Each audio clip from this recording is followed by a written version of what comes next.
Good morning. We begin our time together in song with My Life Flows On in Endless Song. This is a traditional song with an extra verse by Doris Plen to a tune by Robert Lowry. Plen wrote the third verse during the McCarthy era, when those who refused to sign loyalty oaths often lost their jobs. Let us sing energetically this morning. Make sure your microphone's muted.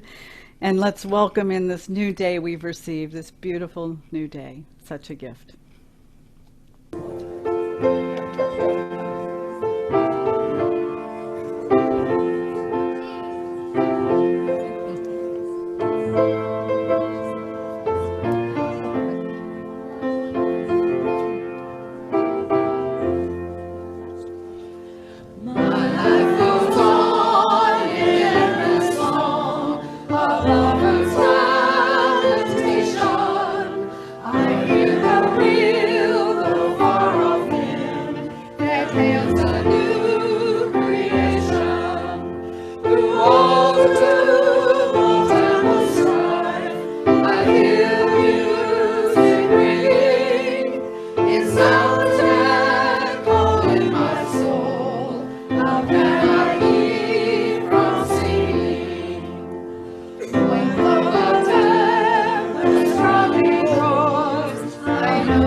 Good morning. Welcome to the Unitarian Universalist Congregation of Gwinnett. My name is JoAnn Taddeo. My pronouns are she, her, and hers. It is my great joy and my great privilege to serve our faith as the minister of this congregation. I am so glad we can be together virtually this year, because it's at this time, today, this morning, and probably through the rest of the year, because it's just not safe for us to gather in person yet. So glad that we can be together in this way. If you have a chalice or a candle at home to light when we light our chalice, please go get it while I offer our words of welcome. We arrive from many places and many life experiences as we gather to recall our true selves, reflect on the meaning of our lives, and explore questions of ultimacy together. If you are here for the first time or the 1,000th time, you are welcome here. If you believe in many gods, a god or goddess, no gods, or you're just not sure, you are welcome here. If you are gay, straight, bisexual, asexual, pansexual, transgender, cisgender, genderqueer, or still trying to figure it out, you are welcome here. If you're covered in tattoos or you are a blank canvas, you are welcome here. If you shout amen after each song or sentence, or if you prefer to sit with us quietly, you are welcome here. If you come here sober, addicted, or somewhere on your healing journey, you are welcome here. If you are grieving or if you are celebrating, you are welcome here. Your whole self, all that you were, all that you are, all that you long to be is welcome here, and you are just where you should be, in a room full of compassionate, thoughtful, Unitarian Universalists ready to meet you where you are. You are home. If you are a newcomer this morning, we welcome you and hope you will find your spiritual home here with us. We are becoming a radically welcoming sanctuary in a green space. We foster spiritual growth as we joyfully nurture connections and community within our walls and beyond. If this is your first time here, I encourage you to join us several times virtually and in person when we are able to gather again safely, to experience the full flavor of this congregation, this faith tradition. Come and be curious, courageous, and compassionate with us. And now I invite us all to take a big, deep breath.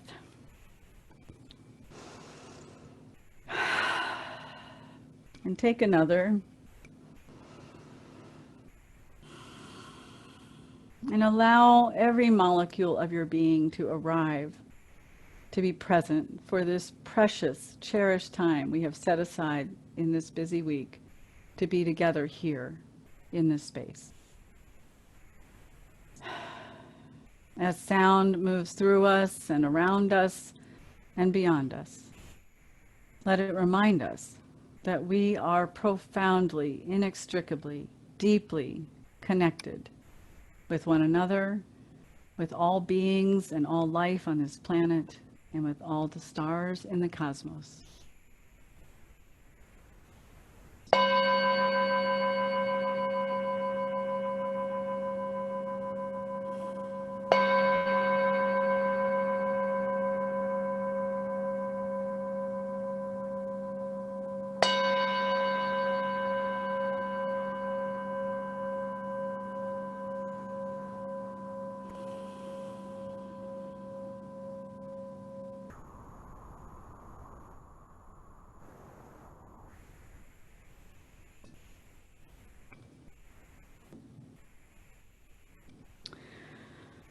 Our opening words today come from Kenny Wiley, who was a part of the staff at UU World magazine. He wrote a piece called Nights Can Be Tough, which is a very compelling story. I encourage you to find it online, written May 18th, 2015.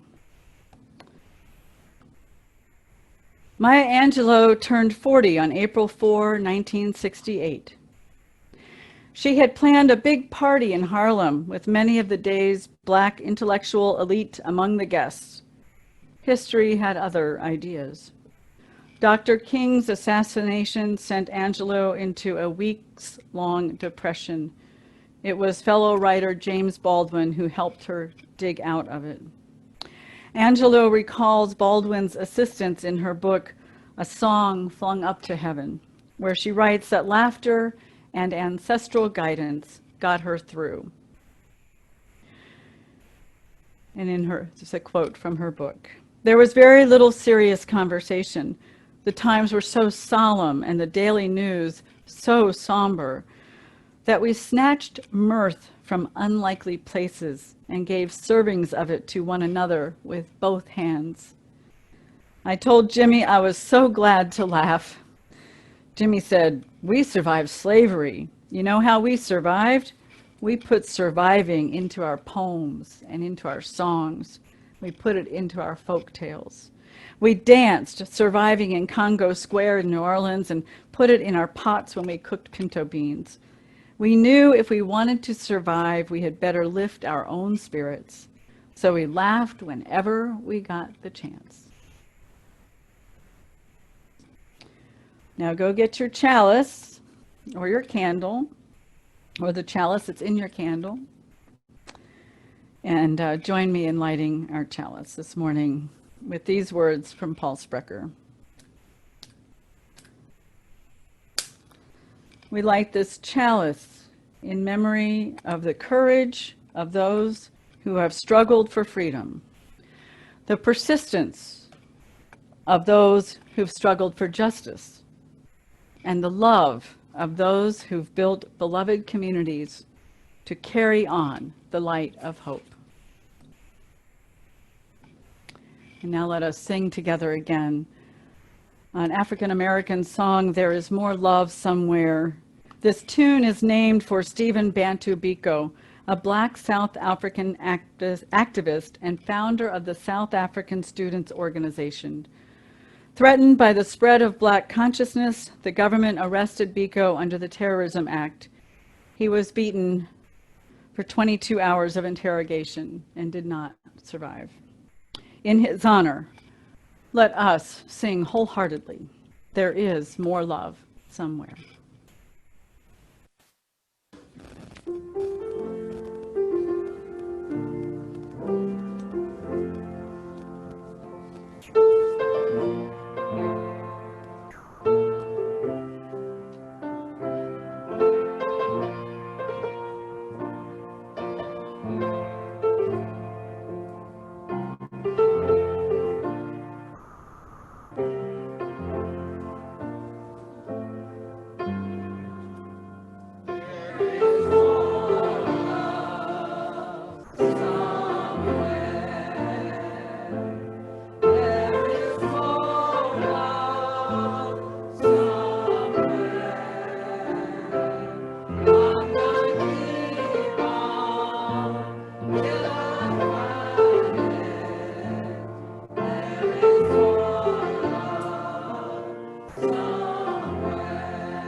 I have a very deep passion for social justice, instilled in me as a child by the words and deeds of my parents.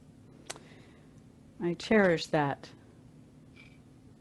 As a member of a UU congregation in Virginia years ago, I joined in the many marches in DC, women's reproductive rights, Mother's Day March for gun control, anti-war protests, racial justice rallies, AIDS walks, all kinds of situations, occasions, causes, many of them.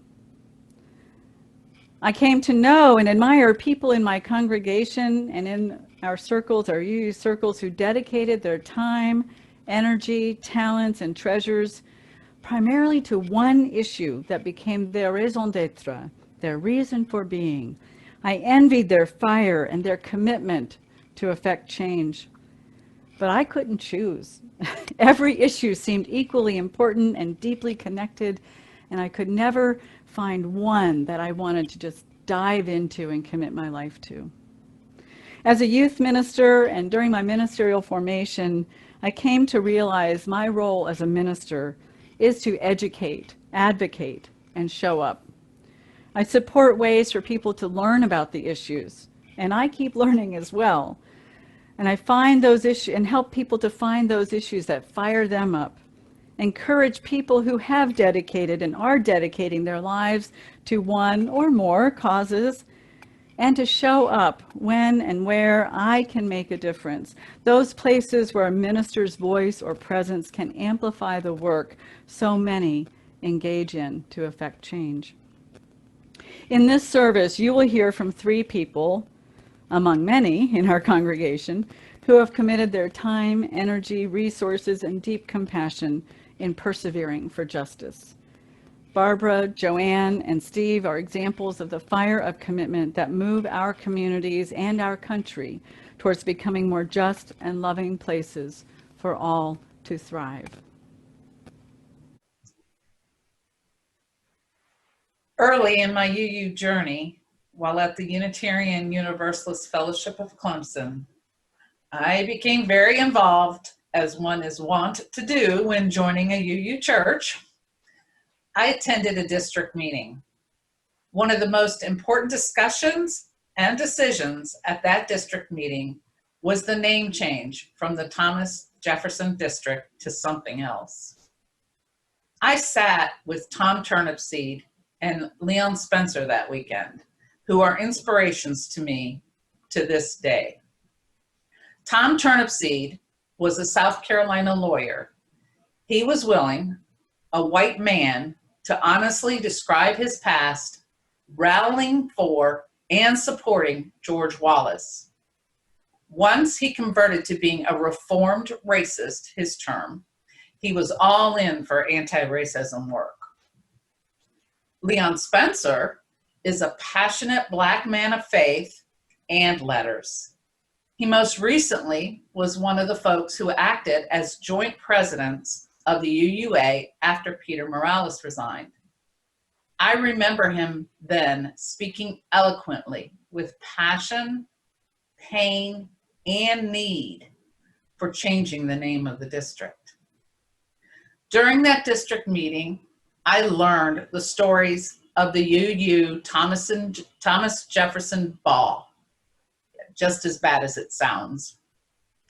The full history of Thomas Jefferson, not just that gentle hero from 1776, the musical, and from people from UUs who had stayed in conversation about the name change and provide us a lot of background information. After a weekend of learning and conversation, we voted. I knew it would be close based on the conversations over that weekend. We did not vote to change the name. Both Tom Turnipseed and Leon Spencer showed me how to not leave when things don't go my way or get done on my timeline. Their hearts most certainly had cracks and felt broken, but they were not broken. They knew the road to fighting white supremacist systems is a long one. They had faith, the UU faith, the faith in the democratic process, the faith in an interconnected web of existence, the faith in justice, compassion, and equity in human relations. The district name did eventually change, and now we don't even have districts in our region. I know it did take another 10 or so years for that to happen. How did it happen?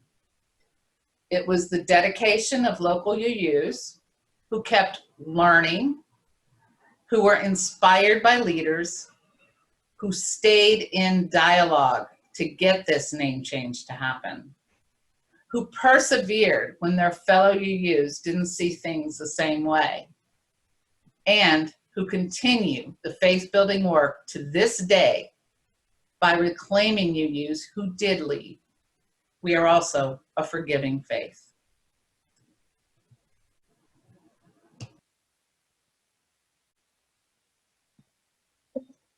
Good morning.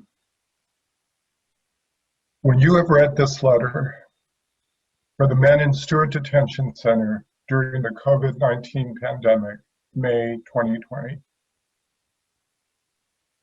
when you have read this letter, wash your hands, lest you're infected by the contraband of smuggled tidings from a bitter man. When you have read this letter, burn this page. Let flame consume my words of hopeless rage, as we're consumed by fever in this cage. When you have read this letter, picture me. A haunted shade is all there's left to see of the ebullient soul I used to be. When you receive this, I may well be dead, confined to segregation or to bed, each day more distant from the life I led. When you have read this letter, speak the names of all the men here, rounded up, detained, in quarantine, at risk, and not to blame. When you have read this letter, say a prayer, lest we who are locked up in the lion's lair without a key should give way to despair. When you have read this letter, wash your hands, but not of us. You have to understand our deaths weren't natural. You can't forget what happened here. Tell Mother I regret that I was so naive and desperate as to place faith in such a faithless land. Good morning, dear friends. Many of you know that I work and volunteer with El Refugio, the visitation and hospitality house supporting immigrants incarcerated at Stewart Detention Center in Lumpkin. Through this program, I have met many asylum seekers from around the world. In the US, our asylum law was codified under the 1980 Refugee Act, which grants protection from those fleeing persecution for reasons of race, religion, nationality, political opinion, or belonging to a particular social group. Last fall, I met Dee, an asylum seeker from a West African country that is in the throes of a violent civil war. He was in prison, beaten, and tortured. He managed to escape and made the difficult decision to leave his family. He was able to purchase a flight from Ecuador from Benin, and there he traveled through all of Central America and Mexico, presenting himself at the US border and requesting political asylum. Last November, Dee's asylum case was denied. After this devastating decision, Dee was placed on suicide watch and held in solitary confinement for 3 days. His last chance for asylum is that the Board of Immigration Appeals overturns the judge's decision. The following are excerpts from his letter. Please know that he has given me permission to share his thoughts. I'm sorry. Get very emotional.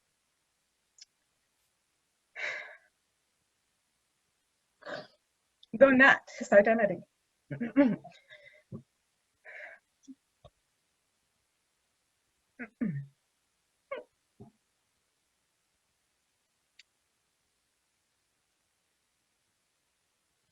Okay.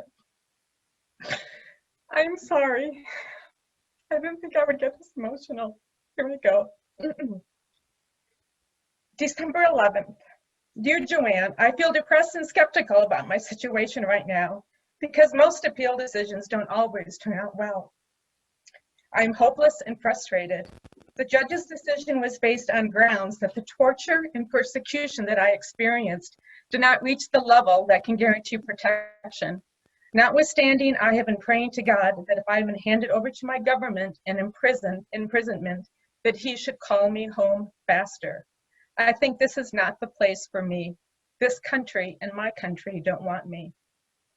Fast forward to March 2020. Stewart Detention Center shuts down visitation due to COVID-19. Immigration court is also closed to the public. El Refugio closes its doors. President Trump closes the US-Mexico border, leaving thousands of asylum seekers without due process. Letter writing now becomes the primary method of support to our friends in detention. March 26, Dee writes, concerning life inside this facility, it has been difficult for us inmates. There's great fear of being a victim to the virus, which would be worse than escaping from our own countries. Some of our loved ones out of this country are infected, and the fear of us not to meet with them alive looms in our hearts. April 9th, ICE confirms 5 cases of COVID at Stewart and 30 presumptive cases. Detainees protest the lack of medical care. ICE responds with pepper spray and pepper bullets. Dee writes, we are at a breaking point. The health challenges are worsening and no one is fighting for us. Those that are keeping us here are ready to do anything they can to keep us caged and detained, even to the point of letting us die gradually. April 20th, D writes, "Dear friend, I know how slim and narrow my chances are of getting into this country or being released. I wish and want to do everything I can to help others and to ensure that future respectful young men don't endure the torture, humiliation, rejection, and oppression that I have suffered and am still suffering. Right now, ICE is beginning a new campaign to get some of us to sign up for voluntary deportation."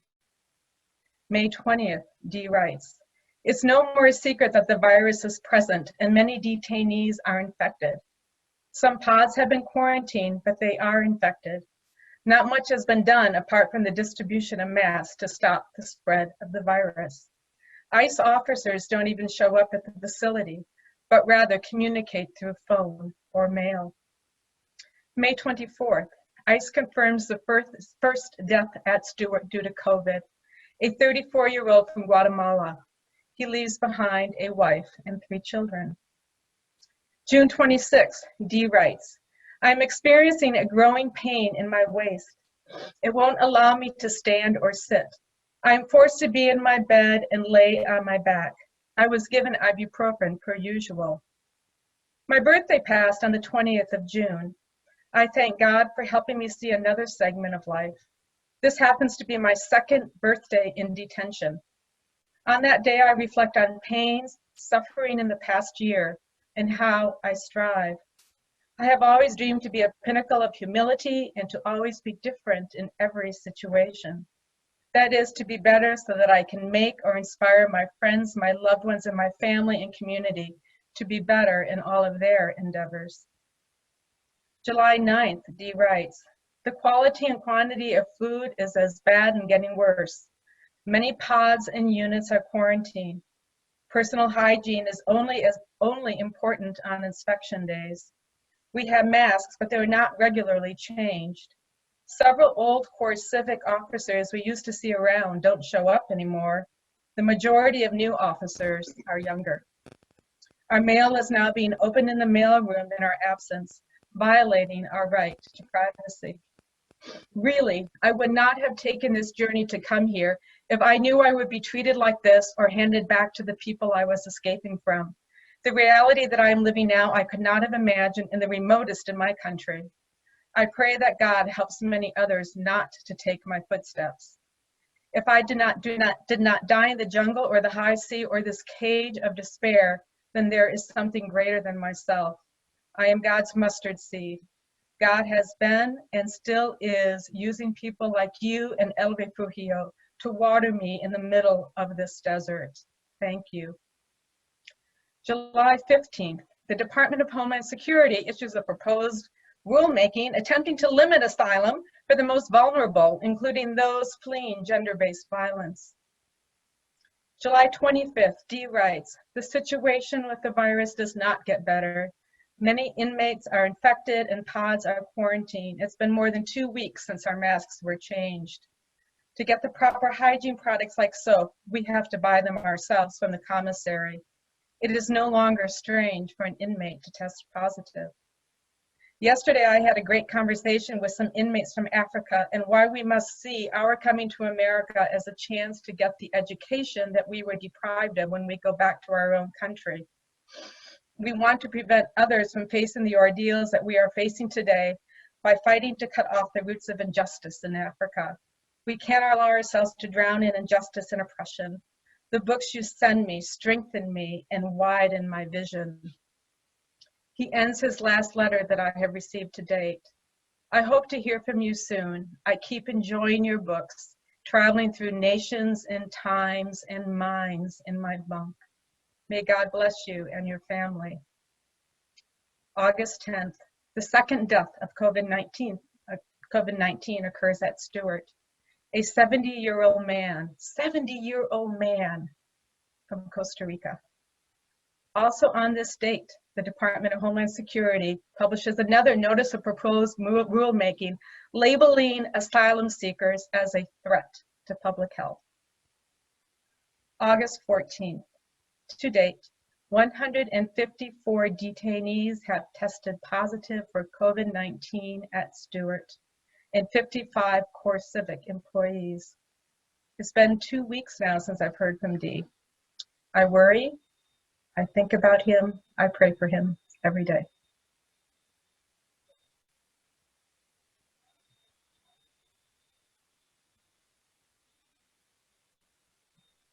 The trap. This is as frightened as we've ever been. We wait here for our nightmare to come true. There's no way out once someone lets it in. Before, we've run from threats. Now we're hemmed in. If one spark lands, a fire will race through. This is as frightened as we've ever been. You keep the plague at bay by staying in, while our confinement here invites the flu. There's no way out once someone lets it in. We're sealed together in this sardine tin. We share stale air. The guards look worried too. This is as frightened as we've ever been. Don't flaunt your faith if you commit the sin of leaving us for fever to consume. There's no way out once someone lets it in. There's someone knocking. Stop. Don't let them in. A knock means migra, danger, more bad news. This is as frightened as we've ever been. There's no way out once someone lets it in.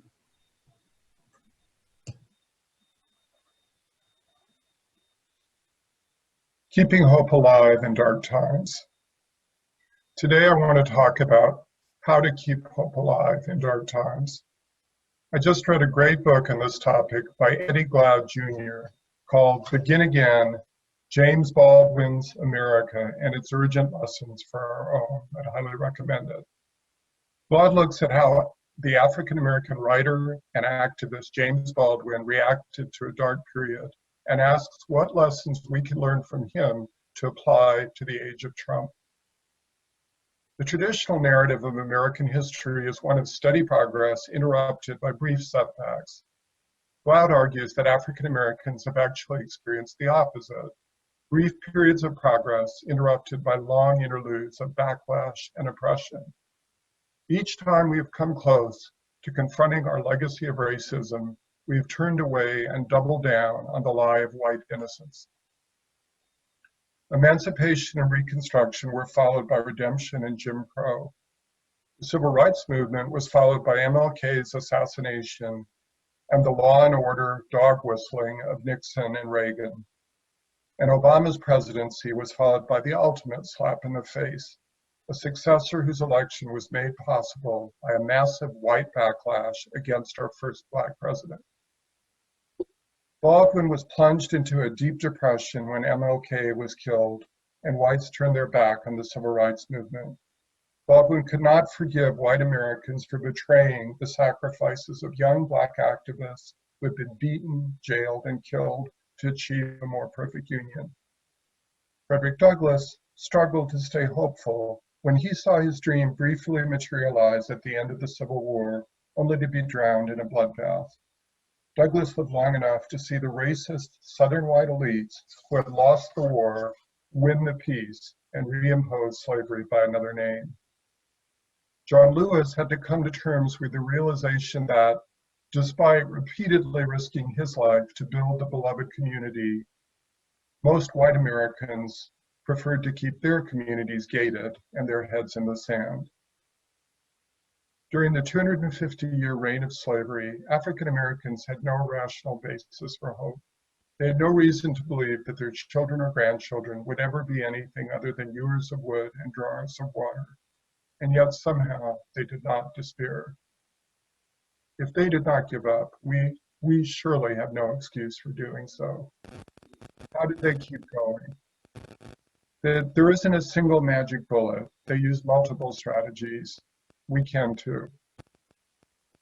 First, they did not understate the magnitude of the defeats they had suffered and the resulting human damage. On the contrary, they called attention to these betrayals and called out those responsible. They acknowledged that the losses were incalculable and that on some level they needed to start again from scratch. They took respites to catch their breath, collect their thoughts, and recharge. They found comfort in family and friends. They supported and cared for each other. Baldwin grew so heartbroken about America that he spent long periods in France and Istanbul, but he kept coming back. When they felt overwhelmed by the nonstop daily barrage of injustices, they didn't allow themselves to become paralyzed. They didn't just sit in front of their TV screens shouting expletives. Instead, they chose a single, tangible action as a starting point. For us, this could be writing a letter to the editor, or to a detainee at Stewart Detention Center, or to your congressional representative, or protesting, or canvassing. They engaged with those on the receiving end of unjust policies and those on the front lines of the battle for change. They got proximate and pushed beyond their comfort zones. While not reacting to every new outrage, they refused to normalize evil. They kept speaking up and kept taking a stand. This made them feel better about themselves while emboldening others to do likewise. By not giving up, we can be ready to capitalize on unexpected events that open possibilities for change. At first, Ahmaud Arbery's family was getting nowhere drawing attention to their son's murder, but they persevered. Then the video came out and they got traction. Similarly, no one could have predicted that the slow motion lynching of George Lynch would spark a sweeping, re-energized, and hopefully unstoppable national movement to end systemic racism. Finally, we need to recognize that even if we don't live to make it to the mountaintop and see the promised land, we can take solace in knowing that we brought that day closer. And if we use principled, nonviolent means to work towards our goals, our struggle for justice can prefigure the beloved community. As Howard Zinn put it, the future is an infinite succession of presents, and to live now, as we think human beings should live, in defiance of all that is bad around us, is itself a marvelous victory. Thank you.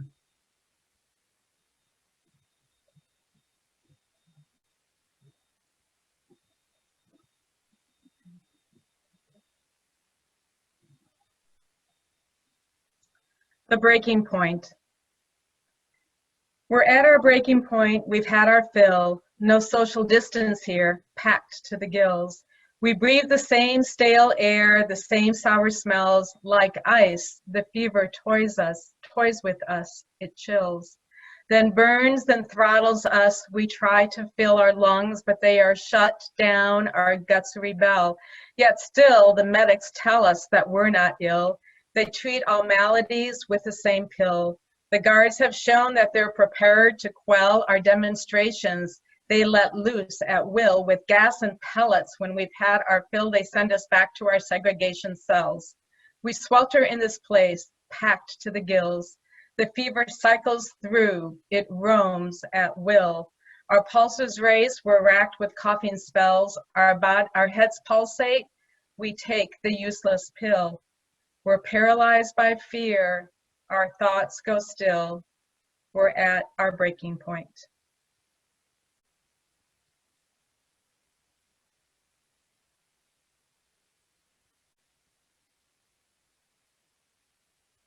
Civil rights activist James Weldon Johnson wrote Lift Their Voice and Sing as a poem, which was set to music by his brother John Roseman Johnson in 1899. The song is now known as the Black National Anthem in America. It is a protest, a hymn, and a prayer of profound significance for our people. We lift every voice and sing to express ourselves. We lift every voice to show that we have strength in numbers and we will not be silent. We lift every voice and sing to be lifted, liberated, and free. Freedom, the power to determine action without restraint. Freedom, the absence of or release from ties, obligations, or restrictions. Freedom, the ease or facility of movement or action. Freedom, frankness or boldness in manner or speech. Freedom, a political right. Until we are all free, none of us is free. Black lives matter. Black lives matter. Black lives matter.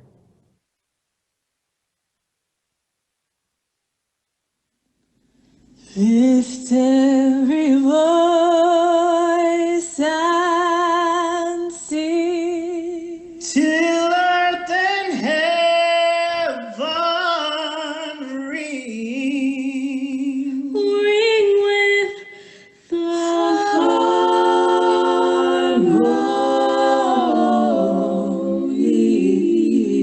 harmonies of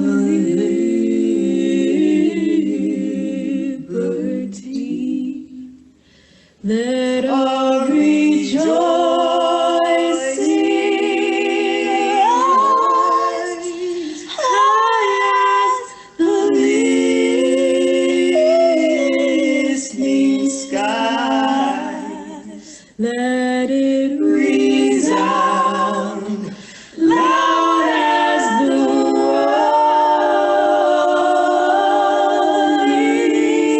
sea. Lift every voice and sing till earth and heaven ring with the harmonies of liberty. Let our rejoicing rise high as the listening skies. Let it resound, let it rolling sea. Sing a song full of the faith that the dark past has taught us. Sing a song full of the hope that the present has brought us. Facing the rising sun of a new day begun. Let us march on till victory is won.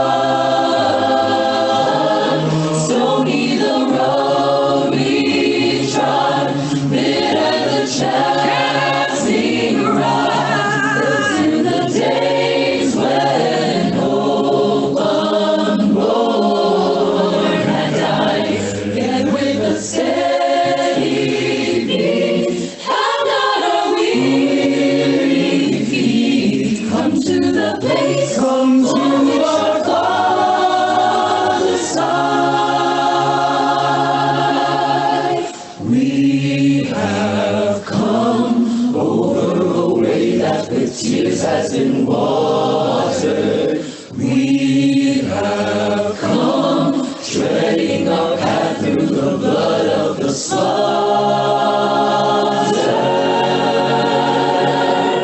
Out from the gloomy past, till now we stand at last, where the white reaper of our story stands. God of our weary ears, God of our silent tears, thou who hast brought us thus far along the way, thou who hast by thy might led us into the light. Keep us forever in the path we pray.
Thank you all for your words, your reflections, Steve, for your beautiful poetry.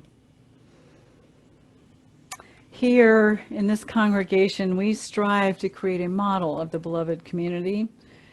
We do this in part through the care and support of one another. We each arrive here holding joys and sorrows, triumphs and disappointments. We set aside time in this communal space to honor that which we carry on our hearts, to celebrate together, and to grieve together. If you would like your joy or sorrow shared aloud in the service, please share it in the chat space on Zoom. And in a few moments, after we've had a moment of silence, our pastoral care associate Rob Cole will read them aloud as I light a candle of compassion to lift your joys and sorrows into the collective consciousness. I invite us now to enter into a time of silent reflection as we create a container of compassion to hold all those joys and those sorrows that are on our hearts.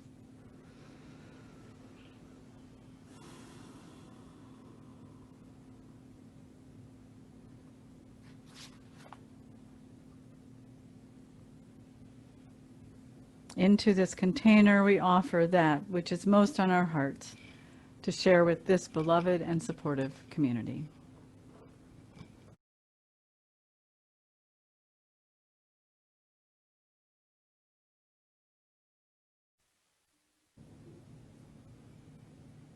We place this last candle for all of the joys and the sorrows that are held in the sanctuary of the heart.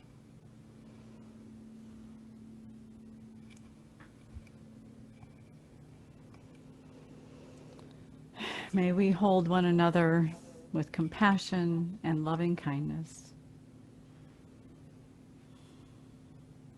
Amen.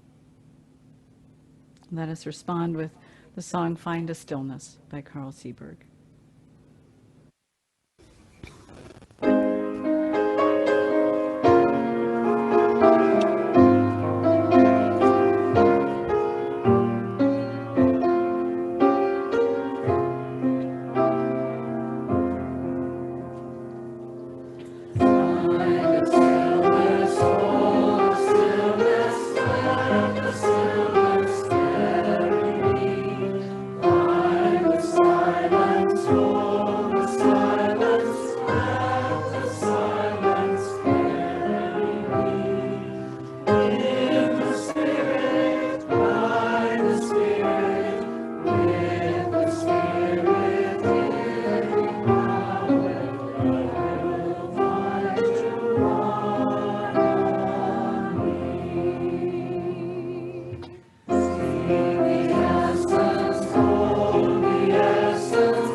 Our congregation is committed to creating a more compassionate world.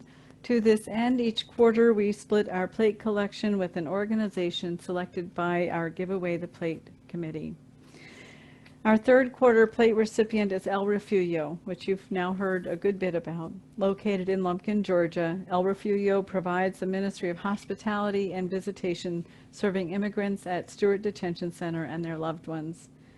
Many in our congregation have taken part in this important ministry, visiting prisoners at Stewart Detention Center, assisting at the Hospitality House, writing letters, sending books, donating much needed supplies to the house for the immigrants who are deported or released. Our plate contributions also support the shared ministry of this congregation, so I ask that you please give generously to support the work of this important, vital ministry in our wider community, as well as the vision and mission of our congregation. As we listen to a recording of our pianist Brian Bishop playing Black and White by Robert Starer, You will see on the screen ways to contribute to our offering via PayPal, Venmo, or by mailing a check payable to UUCG to the address shown. If you are worshiping with us for the first time, your presence here today is a generous gift to this community. You may choose to let the plate pass. The offering will now be most gratefully received.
May the generous gifts received today move us towards realizing our vision of a more connected and compassionate world.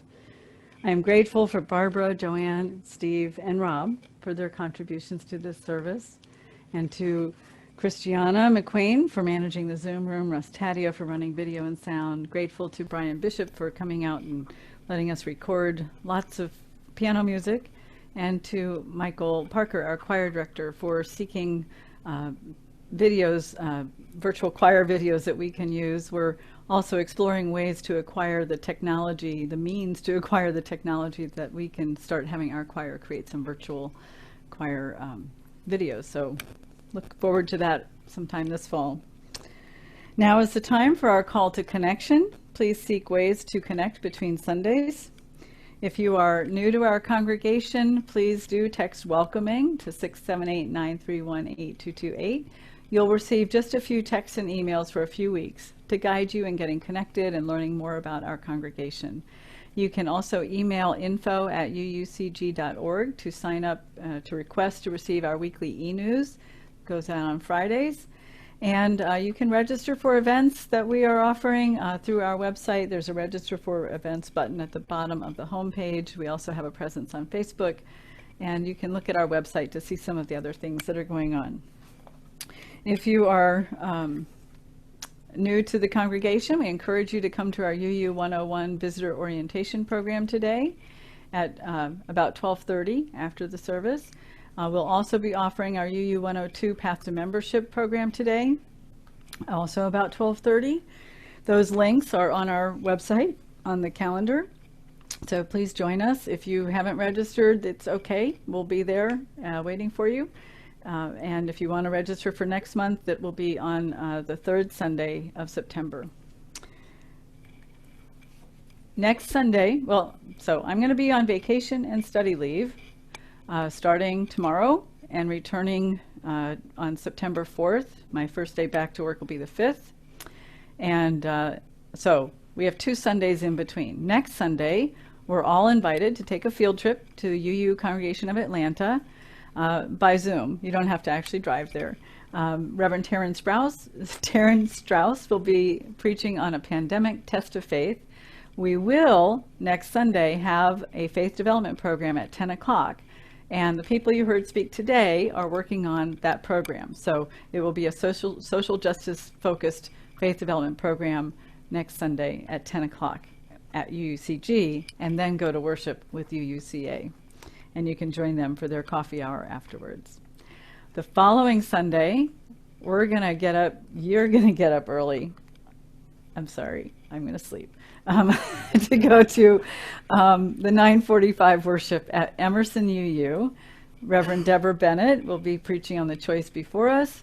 And they have invited you to join them for their religious exploration programs and coffee hour after the service. They have both adult and children and youth programs.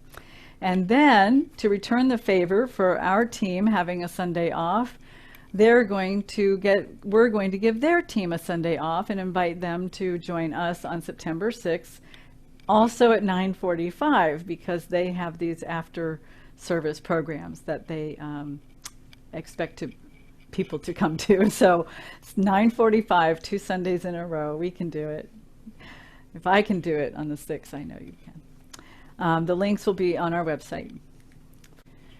Our Yarns from the Heart group meets this Wednesday at 10 o'clock. So if you're a knitter, sewer, whatever, you just want to come and chat from 10 to noon with our Yarns from the Heart team, please bring your project and join them. I will not be holding the drop-in chat space on Wednesday. It will start again September 9th. So we'll announce that on the 6th. Our virtual happy hour is on Thursdays from 6 to 8. So please drop in for some casual conversation among friends here and increase your connections. I'll just mention that our early elementary faith development program is in flux right now. Now that school has started, they're looking for a good time to hold that program. So stay tuned for information on that. Our fall covenant groups are filling up. We've got one that's all full. We only have a few spaces in 3 others. We have one that starts this Wednesday evening, and we have 3 spaces left. I'd sure love to fill that. If you're looking for a way to have deeper conversations about our monthly theme, connect with people you know and people you don't know, and then you will know them, these are a great way to do that. They're small group conversations, they're structured, they are just such a great way to deepen your experience of connecting and of understanding our faith. So please sign up for one of these sessions and join us. Other ways to connect: Covenant Choir. We have check-in every Tuesday, so please come and check in with us. If you're a singer, join us. Belief Exploration Book Club, Covenant of UU Pagans, Yarns from the Heart, Women's Spirituality, and there's so much more. Please just stay tuned to our e-news, take a look at the website for upcoming events, and go to the calendar to see what's happening. Really take the initiative to stay connected during this time. It's going to be a long haul, and we need one another. Rise in spirit as we say together the words we say to extinguish our chalice, and then remain attentive and ready to sing One More Step by Joyce Poley. We extinguish this flame, but not the light of truth, the warmth of community, or the fire of commitment. These we carry in our hearts until we are together again.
Beloveds, our service has ended, and now our service to one another and the world begins. Look for ways to sing, to take one more step towards justice, to love more deeply, to laugh louder, To be joyful, joyful for the beauty of each new day, joyful for the opportunity to serve this world.